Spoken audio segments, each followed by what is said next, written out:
I'll submit to him when he starts leading properly. I'll respect him when he earns it. And I will follow him as a husband, when he starts making the right decisions. Now, have you ever thought this before? Be honest with yourself, because I know I have. But here is the hard truth. Biblical submission isn't about waiting for your husband to get it right first. It starts with you. And if that statement makes you feel uncomfortable, guys, keep watching, because in today's video, we're going to be diving deep into why submission is first a heart posture before it is even an action.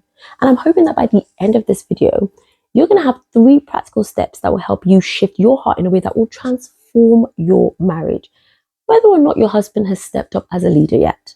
Hi, my name is Shay. I am a wife, mom of 3, and a faith-driven entrepreneur passionate about helping busy moms like yourself simplify your life, grow your business, and stay rooted in your God-given purpose. So why is submission so hard? I mean, if we're being honest with ourselves, it's not just about our husbands.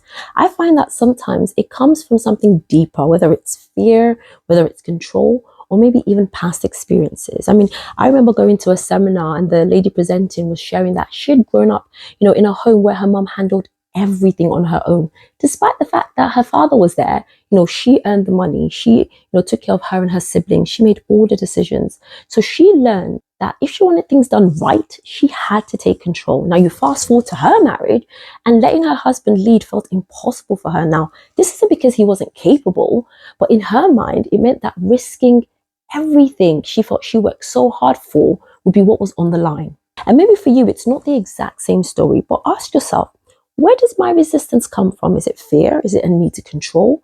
Or maybe is it past disappointment? Matthew 7:3-5 says, why do you look at the speck in your brother's eye, but don't notice the log in your own eye? Now, it is easy for us to focus on what our husbands aren't doing, but submission starts with looking inward first. Are we truly trusting God, or are we, waiting for our husbands to get it right before we start obeying God's design? So here's something to think about. What's the one thing in your marriage, or just your general thoughts on what do you think makes submission the hardest? Is it finances? Is it parenting? Is it decision making? Drop it in the comments below. I would love to hear your thoughts. And if this video is resonating with you, make sure to hit that like and subscribe button for more videos just like this. Now that we've started this process of shifting our approach, let's get into the action steps, because if we're going to shift our hearts, we kind of need to know how to do it. But before we even jump into that, I want you to think of submission like an umbrella. Imagine, you're outside in a storm and you've got this umbrella, but instead of standing under it, you're running around trying to dodge the rain.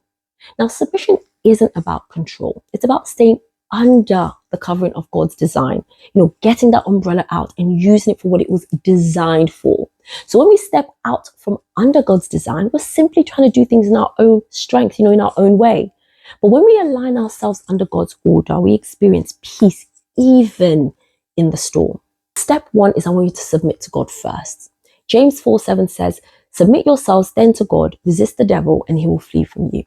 You cannot submit to your husband if you're not first submitted to Christ. That is the foundation. If we're not rooted in God's word, we will always struggle to trust his design for marriage. Step 2, let go of control and trust God's plan. Now, this one I struggled with because I'm an organizer. I love to plan. I like things done in a specific way. So, letting go of that control was something I had to learn, and I'm still learning to do, by the grace of God. Proverbs 3:5 says, trust in the Lord with all your heart and lean not on your own understanding.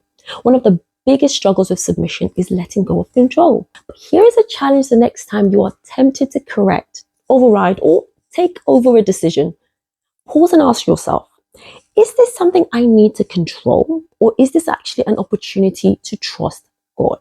Step 3, I want you to speak life and not criticism. Proverbs 18:21 says, tongue has the power of life and death. Wives, your words have power. So if you're constantly criticizing or undermining your husband, he won't feel encouraged to lead. So instead of saying, you never do this right, try saying, what? I trust you with this. And watch what happens when you shift from correction to encouragement. Here's something to reflect on. What's one area where you need to stop waiting for your husband to change and actually start shifting your own heart first? Because when you do, you might see him step up in ways that you never expected. Now, while you ponder that, I'll say my goodbyes and I'll see you in the next video. Bye.